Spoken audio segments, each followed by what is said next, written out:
So I think we'll get started. Thank you again. It's my great pleasure to welcome you to the first annual International Studies Association virtual conference, which is running this week. I'm Laura Shepherd. I'm a professor of international relations at the University of Sydney, and I have the great honor of being the current president of the organization. I want to take a moment to express my deep gratitude and sincere thanks to the team at headquarters who've worked tirelessly to host this gathering, and also to my esteemed colleagues who join me on this panel today, Connie Duncombe and Erica Resende, who served as the program chairs for this convention, and I'll tell you a little bit more about them in a moment.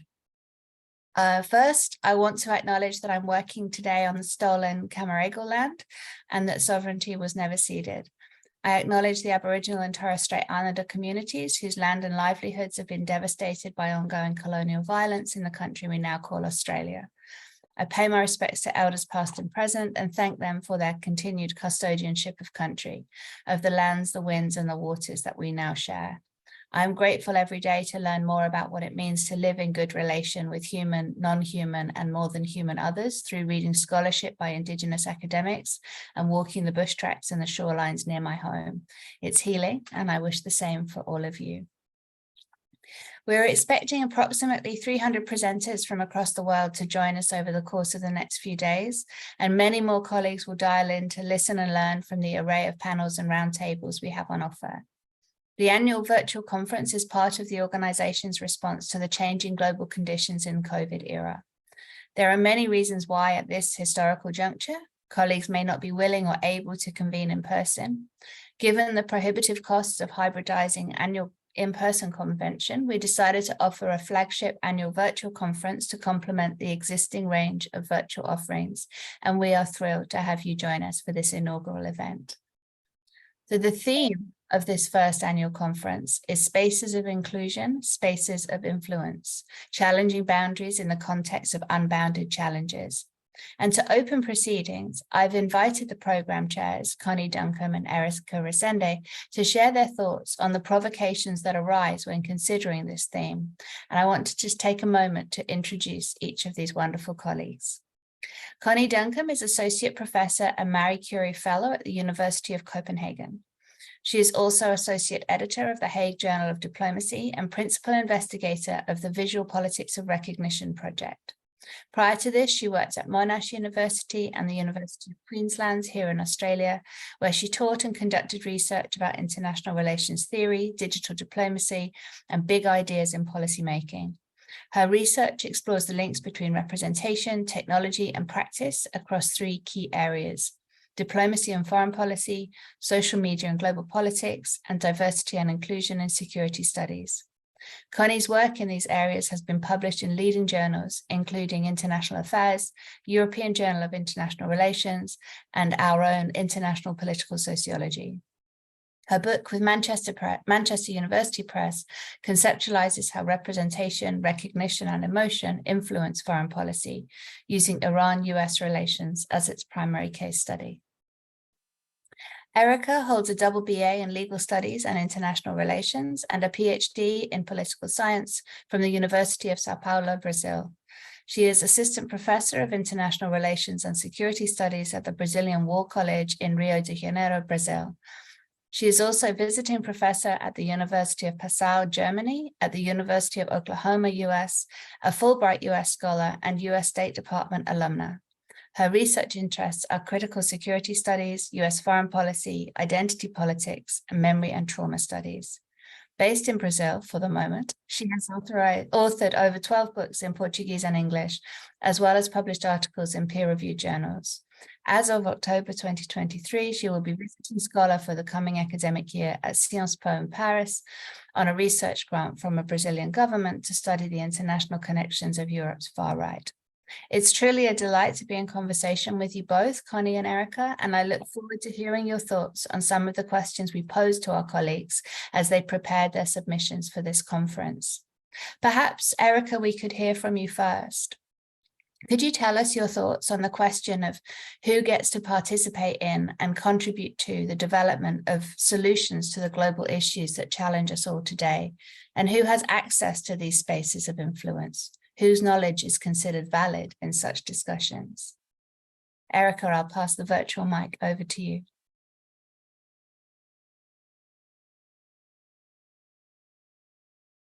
So, thank you so much, Laura, our ISA president. It's my pride and privilege to call you a friend. Also, I think it's also the privilege of this week, because at the last minute I have been called to fly with military personnel as well as practitioner to Manaus, deep in the Amazon. So I think I'm also important to acknowledge that I'm in a very sensitive, absolutely important region. And I do also acknowledge that all this vastness that I'm seeing for the first time in my life, the lush of greens that's surrounding me, the vastness of a river like the Amazon, and in preparation for our international summit from countries in the region and area, Amazon area, our meeting beginning next week. So I also acknowledge that all this vastness is not mine, is not Brazil's, is actually the generations of indigenous people that were here much way before any Portuguese ever thought there would be this vastness here to discover. So I'm thankful for allowing us and preserving me to be able to have the experiences that I'm having this week. So for the opening discussion, introduction to the upcoming days of the first ISA virtual conference, there are some thoughts that I would like to share on not only the topic that will be anchoring the discussions in the following days, and most of all because we have to in some way contribute to the discussion of such complex problems and challenges that are out there, such enormous global problems. Some are old, reoccurring, persistent, I might say, like world hunger, escalating violence, discrimination practices, diseases, inequality, injustice, racism. Some are relatively new, like the effects of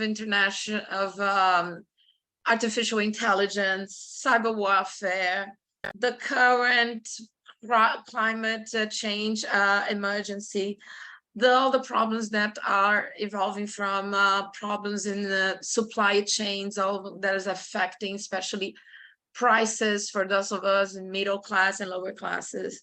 So all this bundle of complex problems that in a way are all escalating, spiraling out of control, it seems, and driving us all to get a little mad, very much anxious, and in a way resentful and frustrated at times to how do we deal with them. The problems are complex, yes. Therefore, they have no magical solutions, simple solutions. There's absolutely no silver bullets, unlike some populist leaders might, convince lots of people that are. So complex problems that are by definition, and they call for some higher and higher levels of coordination, articulation, and to try to come up with cooperative solutions. However, these complex problems that we experience, that we feel and we deal with and study and we live them, we do them and leave them very differently. So not only in terms of where we are located, like me here in the Amazon, in the global South, But so not only in terms of space, as well as who we are. For example, me, a woman, but white, mixed race, I do experience those problems very different from men, white men, and also different from people of color, people with different and lifestyles like LGBT communities, English speakers, non-English speakers, those who are very much digitally connected. Me, who here, I'm praying that the internet connection back here at the hotel will work. So you see, all of this makes our job huge, immense.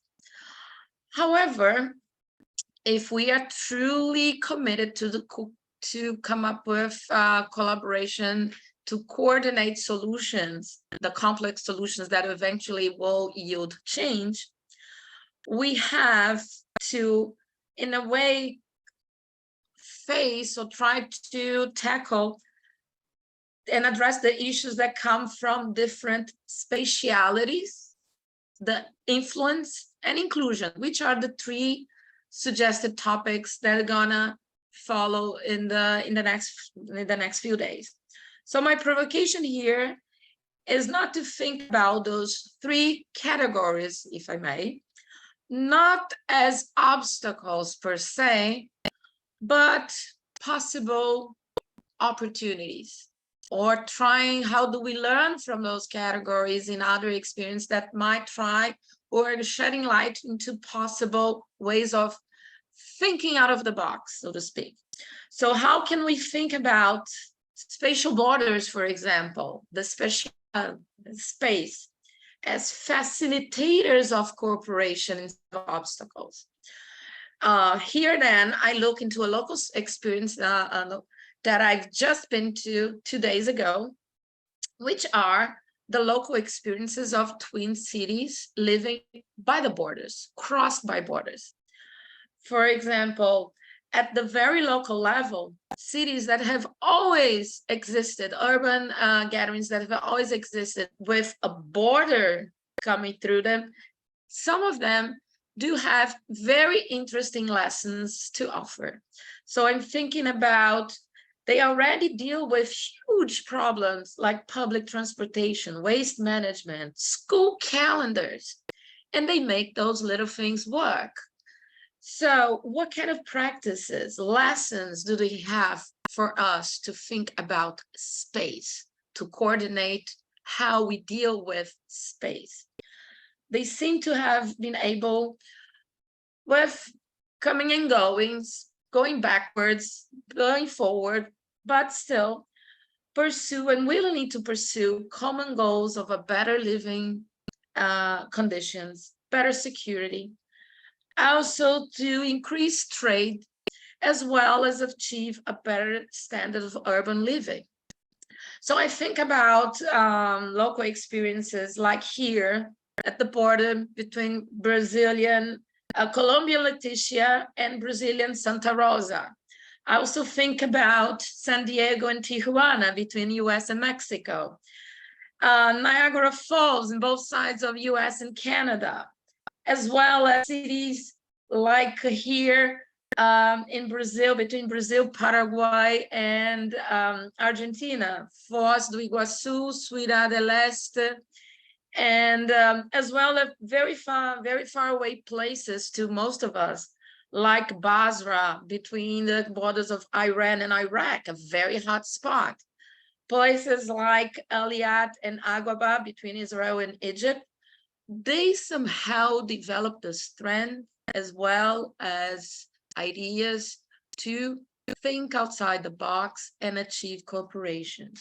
So those are, I think, interesting examples where space is not necessarily an obstacle.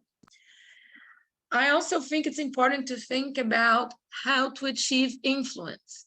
And here I want to draw from the experience of something that in this conference will be the object of a panel, which is women, peace, and security. Remember the 2000 UN resolution 1325 that now 25 years later, almost 25 years later, where humans were traditionally thought to be excluded from politics, from decision-making international organizations, look at this agenda right now. So should we also think about to include other so-called minorities, to think about, you know, integrating them, participating in the peace process, like people of color, LGBT communities? I think they also have a lot to teach us. Finally, to think about how do we achieve a better inclusion. Here, I think in terms of inclusion of topics, that's not necessarily people, because I think my other two categories included people here. So I think about including topics that traditionally are not necessarily thought about as being part of the global political agenda. Things that then we talk about and ask us questions like, why are weapons of mass destruction definitely on the global agenda and global hunger not so much? Why do we think with very naturally as nuclear proliferation as, yes, of course, it sits at the heart of our current political agenda, and access to clean water isn't? So why terrorism is on that agenda? Why promotion of sustainability and green energy not? So which topics then are included in this global agenda that we've become so familiarized with, which aren't? And here I want to draw our attention to a very recent experience, the pandemic. How things like topics such as health issues, global diseases, R&D investments to develop vaccines, to develop better treatment, medical equipment, vaccines, mental health issues, those that traditionally have not been considered as part of a global agenda, and now definitely they are.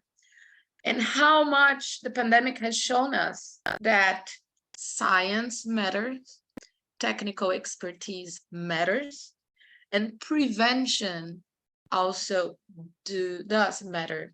So we need to include, even if as a prevention, to not to them to become and involve into very complex problems, topics that and issues that usually people might not consider to be of global concern. So if then is based on this, my reflections, my suggestions, I invite all of you here right now, or those who might be then reviewing, listen to the recording of this session, to think about and to conduct our following next days with full of panels, full of people presenting their work, coming together very far away in what I think it's a very Star Trek kind of new generation, opening our perhaps a new moment, new phase in the ISA, a new different place and space to meet and talk and share experience, knowledge, and above all, we are able to come back and try to develop a different way of interaction in this crazy new IA motivated with algorithm world. So thank you for having me over, and back to you. Thank you so much, Erica. You've given us heaps to think about there, and I particularly enjoyed your consideration of the dimensions of space and influence and inclusion, because I think that those are always going to be key issues for us to consider in international studies.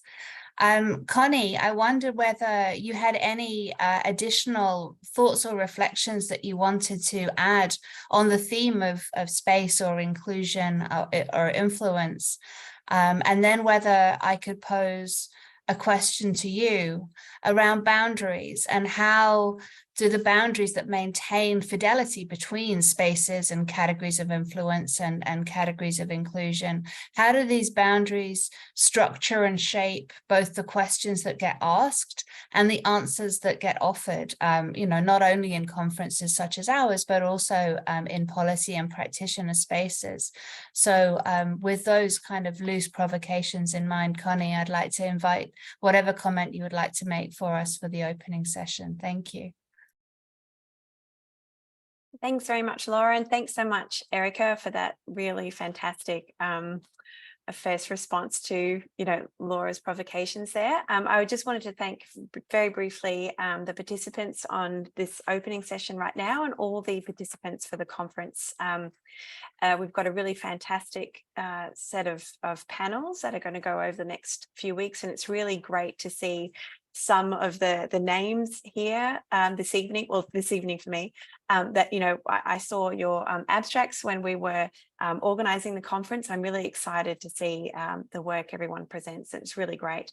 I also think the provocation or challenge that Erica has thrown out to everyone, which is a big one, is I think some of the panels actually, I would like to say all of the panels in their own way are attempting to address this or these series of global issues. So we do have presenters talking from about the women, peace and security agenda. We have panels and roundtables on the role of the child and youth in global politics. We also have different variations of themes on the idea of nuclear politics and how the role of AI and the digital space in kind of manifesting greater problems now potentially than they were even 20 or 30 years ago. But also there's seems to be quite a bit of interest in green technology and considerations of the environment and what that means in tackling some of the problems, particularly the ones that Erica raised around global hunger and the silence around that. But when you think about some of the high-level diplomatic summits as spaces of influence and the kinds of agendas that they seem to propose, which sometimes silences really significant issues. So I think I won't talk too long about those particular issues, but I want to, I guess, pose another question, is that when we think about spaces of influence and whose knowledge is considered valid and legitimate, I think it's not necessarily, as it might be the case, it's a demarcation of who has and who doesn't have knowledge. I think we have there's different variants of knowledge, as we've, scholars in II have shown us for quite some time.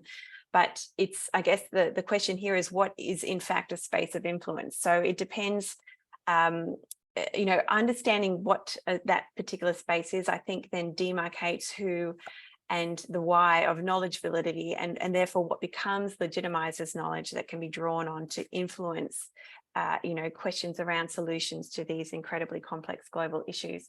And I think in that sense, there's been I guess series of really interesting provocations to the study of IR over the last 30 years that have questioned what we think about in terms of the political. So we have, the feminist agenda of the personal is political. Then we also have questions of race and racialization and hegemonies of knowledge that inform how we understand international politics and the study of international politics. We also have considerations of issues around, I guess, the child and youth as being a purveyor of global change that might be not considered through, I guess, conventional methods or conventional understandings of what or who is the appropriate knowledge maker. So I think these are questions we have to ask ourselves when we are undertaking the study of global politics as well. And it's important, I think, to remember that what we think is interesting and important is not necessarily what other people think is interesting and important. And part of this is based on the representations that we have of the world, and they shape how we see and understand the world and our place in it. And these are useful in some sense because there's so much information out there, particularly now, as Erica has pointed to, we have the digital sphere. Who knows what's going on with Twitter? Don't let me get into that. But it helps us make sense of what's going on, but can also entrench really deep misunderstandings about people, places, and processes that inform global politics, and also the potential to motivate ourselves to reach out and collaborate with others to kind of find solutions. So I think in this way, one step forward is to have a virtual conference such as this, where it is extremely, it's very challenging, it's very intricate, it relies on the collegiality of our colleagues and our presenters. It relies on the work of people behind the scenes. So in a sense, you have the backstage, front stage as well. So while we might be speaking on Zoom right now, this is a culmination of months of work and people collaborating and giving up their time and being extremely generous with volunteering for roles as well. So I think in that way, it's about creating a different space that allows people who may not have the opportunity to engage with their colleagues and their peers for a variety of reasons, that we can have a new form of space to undertake this with. And I think in a sense, as Erica brought up the pandemic, one of the tricky issues with that was the sense of isolation and the challenges around being able to connect with people. And so if there's one thing, as Eric has mentioned, that we see challenges and opportunity, I think this is the forum where we can really start to make those connections really strong. And so I think the more that we engage with other, I guess, people's work, and the more that we can share knowledge, I think that really goes a long way to challenging some of the, I guess, deeply held representations that we might have about what constitutes knowledge, who is a knowledge maker, what is global politics, what is a space of influence. And that, I think, can help us overcome some of the boundaries that might be being, I guess, replicated and repeated over time, that then allows us not to really think outside the box, as Erica has mentioned. So I hope that makes sense. I'm happy to keep going and bring in pop culture references, but I think I'll leave it there to see what Erica has to say in response to another question. Wonderful. Thank you so much, Connie. Some really thoughtful reflections there, and it's kind of, prompted some possibilities in my mind for sure. Erica, was there anything in Connie's remarks that you wanted to respond to? Yes, I want to add, I think, the ultimate element in our, what I think necessary recipe for trying to tackle those complex problems and trying to come up or explore possible ways of dealing and addressing them. We have to be a little bold. We have to have the courage to think outside the box, to sometimes shed, as if like the snake I saw yesterday here, to shed our skin, take on other people's skin so that we are able to understand where they're coming from, their needs, to listen to them, be a little bold to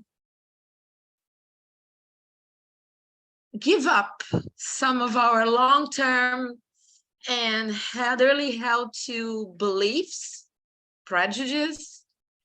I think we have also to be bold to propose things that, yeah, they might be crazy. It might hear a little, that's not going to happen. But I want, for example, when I was back in high school in 1988, people thought, well, back then, my first, and I was talking about going to Germany for the first time, and the Berlin Wall, when I saw it, this is never going to come down. And it did.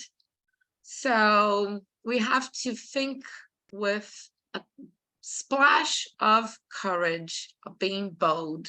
And I invite for the upcoming days, so let's be bold together and give each other strength, give incentive, support, so that we can navigate this very, very tricky times, weird times, conflictive times, but with courage, with hope, which I think is the key word that we should look for.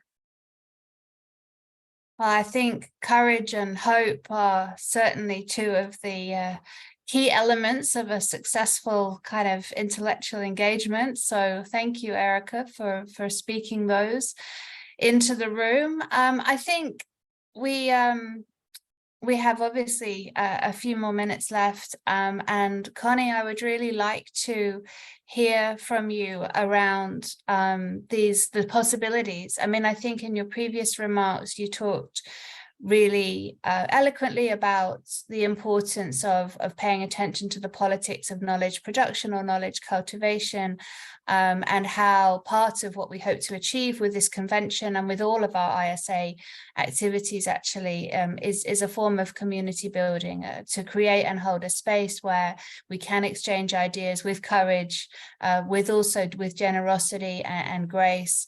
And I wondered, Connie, if you could reflect for us a little bit on how these processes of opening up greater spaces of inclusion might change the landscape of international studies into the future. If that's not too big and speculative a question, I'd really like to hear your thoughts on that. Thank you, Laura. And as you could probably see from my message to everyone, I'm still, even after 3 or 4 years of Zoom, it will not go into my brain how to operate this.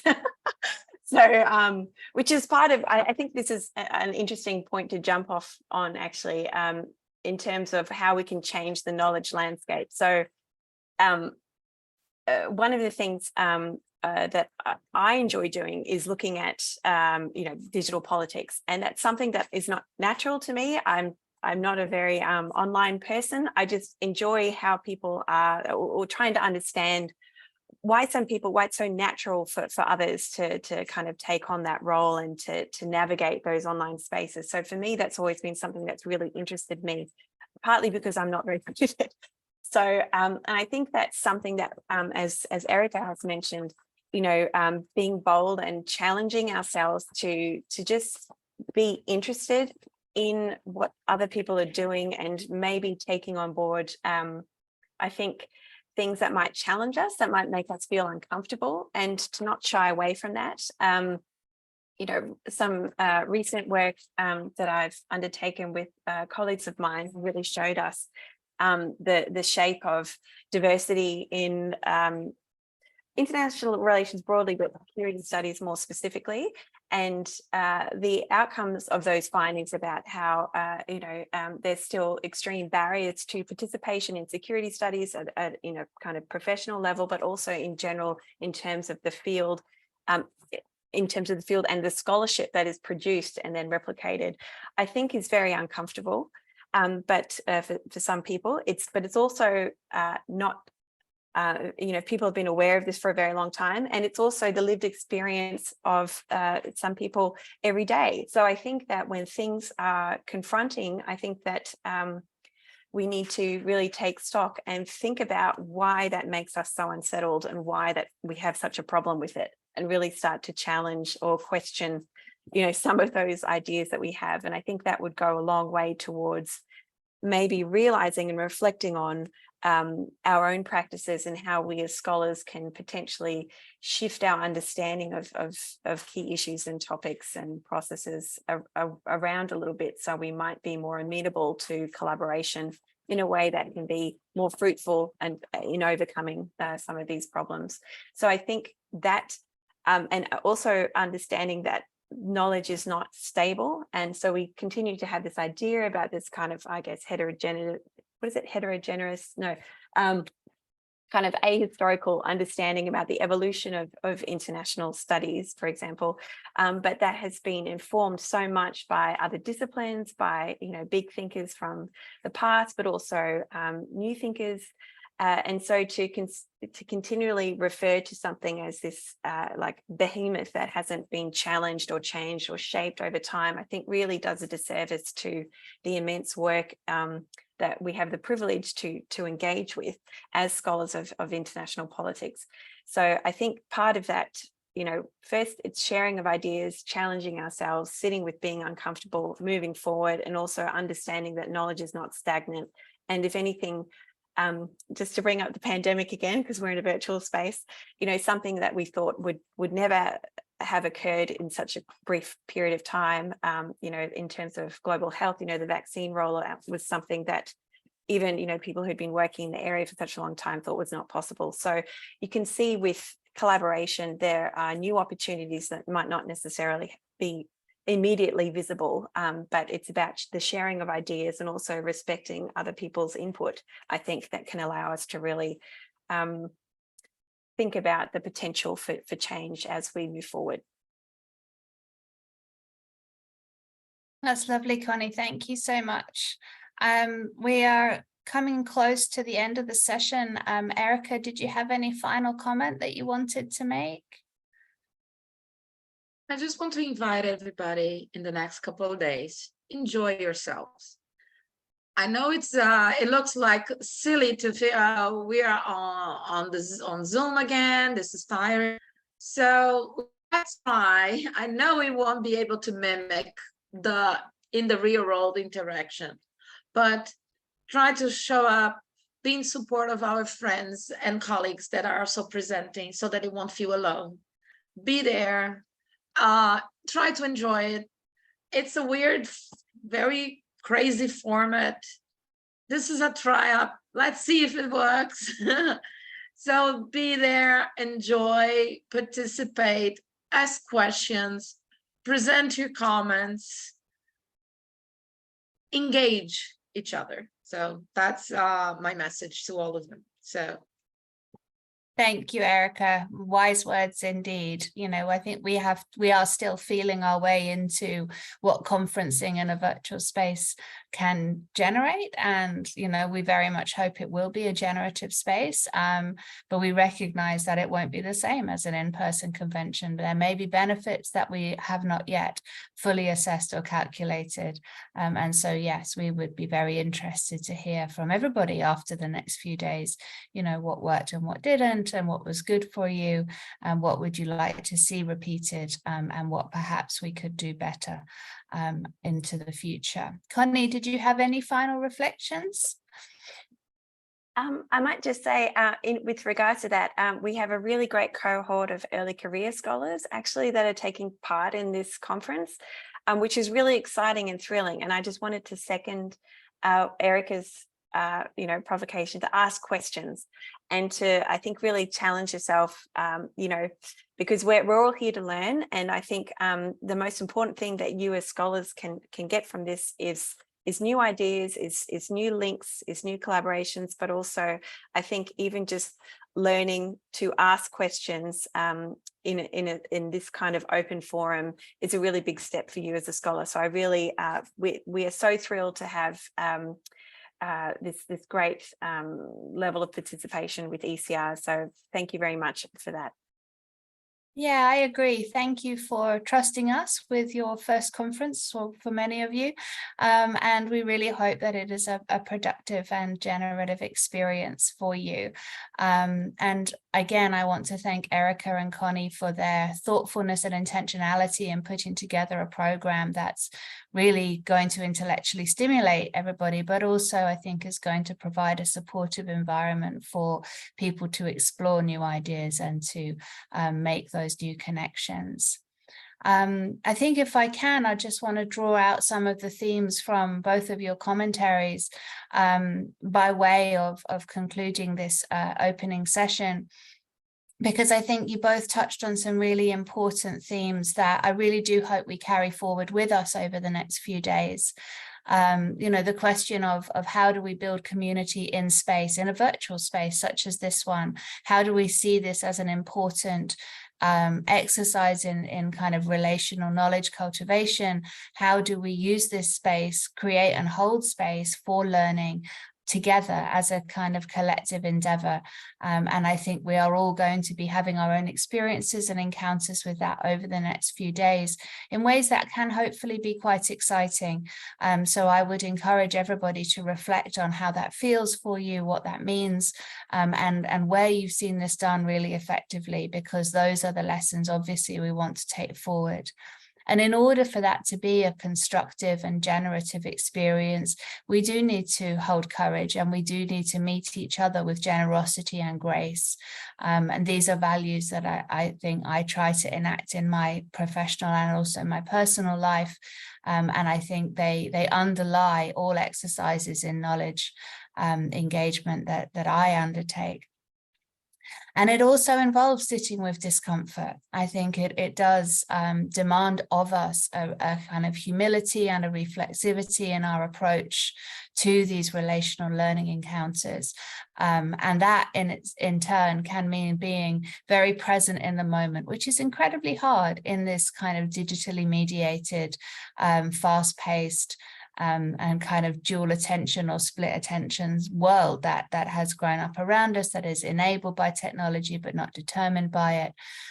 So I really, I know that everybody will have multiple competing demands upon their time over the next few days, but I really encourage you to be as present as possible in the moment, to listen to the presentations from your colleagues, to think carefully about ideas that make you uncomfortable, and to engage in those kinds of mutually respectful and generous dialogues that really will enable us to come away from the next few days with a new set of ideas and a new set of foundations for the kinds of knowledge that we want to bring into the world. So in an hour or so, we have the first panel sessions of the conference. There are some incredible offerings, and we are a bit spoilt for choice. But I personally am looking forward to a panel on law, norms and justice across international organizations. I think that looks really exciting. So perhaps I'll see you there. For now, it just leaves me to thank you all for Zooming in for this open session, but particular thanks to the headquarters staff for all of their tireless work in organising, and to Erica and Connie for bringing us together around such a fascinating, rich and diverse set of program offerings. And I truly am grateful to you both. It's a huge amount of work, and you've done an amazing job, and I really can't thank you enough. It really is a testament that we're here today, is a testament to your generosity to colleagues and to the organization. So really deeply appreciated. And I think that brings us to the end of the session today. Oh, Erica, one thing to say? Yes. Also, I want to extend our thanks to the graduate students who volunteered the time to act as technical moderators. So for those of you who are also first time here at ISA, welcome. So consider yourselves with a big Brazilian hug. I hope you enjoy the ISA. I hope to be able to meet you guys in the next few days, or who knows, if you stick with the ISA in an in-person conference sometime, somewhere, whenever is the annual one, or the joint conference that we try to organize and take the ISA to your backyard, so to speak. So thank you so much.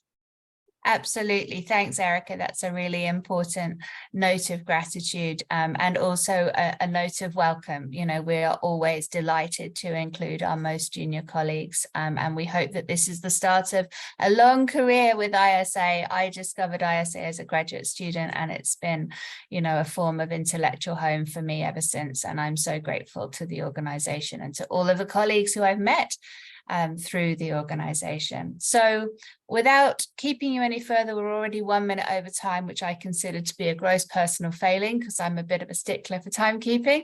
I will let you all go to get a drink of water, stretch your legs before the next panel. I want to thank you all again, and to wish you well over the next few days. Please make sure you take plenty of screen breaks and stay hydrated, and enjoy yourselves most of all. Thank you so much for joining us, and have a wonderful conference. Bye-bye.